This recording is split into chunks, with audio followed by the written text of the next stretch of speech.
Well, friends, you have to say this. The world never gets dull, does it? I woke up this morning and, like everybody else, you look at your phone and mine's loaded with alerts and tweets and everything else. And half of them are about how Elon Musk made this bid to just go ahead and buy Twitter. This isn't a surprise if you think about it. When he decided to decline the board's offer to join, which would have limited him, quite honestly, in what he could do, it was pretty clear what his next play probably was. So this shouldn't be a surprise. And at the time I'm recording this, the board of Twitter is actually in an emergency meeting right now to determine how to deal with this offer. Quite honestly, from what I've read from different experts and stuff, they financially at least should probably take the offer, but we'll see how it goes.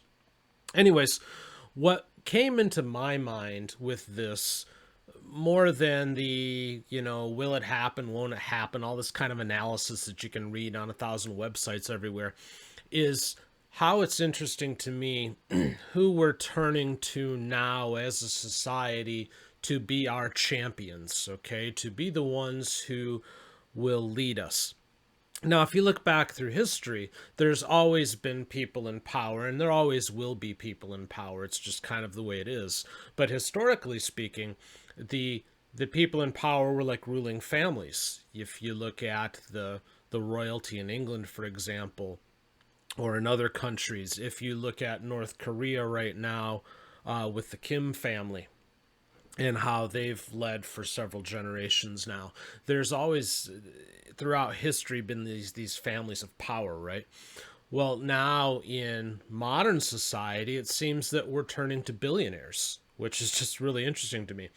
You look at Jeff Bezos, for example, and how he grew this empire with Amazon, and how we adapted to make what this billionaire created the central hub of most of our purchasing now, not only in the United States, but in many parts of the world. It's kind of crazy. And there's one guy who we turn to control this. If you look at the presidential race in 2016, there were so many people who wanted a change, who wanted something different, who wanted something out of the ordinary, that we turned to another billionaire in Donald Trump to be that hero per se. Now you can argue whether or not he was your hero, and that's not the point of this video, but you get what I'm saying, okay? We turned to a billionaire to solve that problem. And now we're turning to Elon Musk. And half of the interwebs right now is cheering him on, and half of the interwebs is freaking out, because this is now, for, again, half the interwebs, the billionaire champion who's going to run out and save the day. But this is what we're doing. We're turning to private citizens now, to the ones with all the money, to go and try to solve our problems, to right the wrongs that we see in all of this. And I find that to be a very interesting thing that isn't getting a much play, if any, right now in the media, because everybody's so focused on the deal itself, and lining up in the I'm the pro Elon camp, or I'm the anti Elon camp, but nobody's thinking of the bigger picture here of, isn't it interesting that as a society, we're out there picking billionaire champions to go lead our causes. And I'm not sure what that says about us. I don't know if that's a good thing or a bad thing, to be honest with you. And I don't know that I can reach a conclusion on it in this video. Because, again, there's always been, and there always will be, those who lead, those who champion a cause, those who steer the direction of society. And that's certainly not going to ever be any different, I think. But it's fascinating to me now that we're turning to people in the private sector with a whole ton of money to say, go fix this. And even if we didn't directly turn to them, when they go and do something that we're in favor of, we're like cheering them on, hoping beyond hope that they'll right whatever wrong that we see. And for the half of the interwebs that's supporting Elon, that's what they're hoping right now, that he'll be able to take over Twitter and right the wrongs that they see. It's just an interesting dynamic to me, and I don't, again, know know if it's good or bad, right or wrong, but it's different. I mean, the ruling families throughout history have always been the ones with the money, but they were kind of always in power, always in charge in whatever country they were running. This is different. I mean, Elon has not always been in charge. He doesn't come from a family who's always run things. He's just built an empire. He's got money now, and he's like, yep, I'm going to go do stuff. And we're all lining up behind him. You know, we did the same thing with Trump, half of us in 2016. You know, we've all done it to an extent with Bezos, just through our purchasing through Amazon, and then he's gone out now and purchased the Washington Post several years ago, so he's got influence there. It's interesting, and I don't know if you've ever stopped to think about it. We're picking billionaire champions. That's interesting. What is also interesting to me is that we talk a lot about right and left, okay? The conservatives versus the liberals, progressives, whatever the case may be. But I'm not sure that our lines are clearly drawn politically anymore as much as they're drawn from a line of free speech. And the reason why I say this is if you look at how people are lining up, they're not necessarily lining up politically. Last night, for example, the Daily Wire on their backstage show brought in Tim Pool for a while. And Tim Pool, politically, does not line up with the Daily Wire people. Tim is center left, I guess would be the best way to put it, although people call him far right, which is just hilarious to me.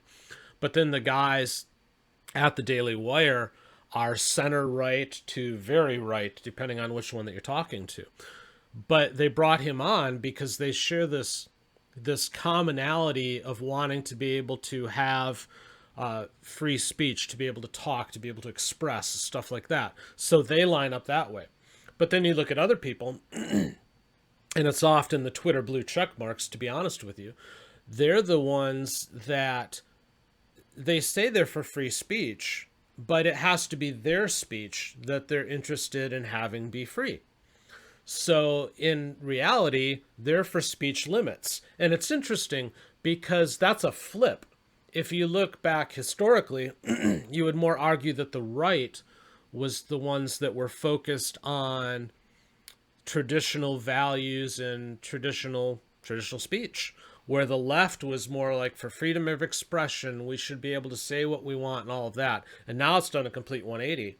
And those on the left and the far left are the ones trying to quash things, while those on the right are coming together with the people at the center and center left and saying, you know what, we may not all agree, but we should be able to express ourselves.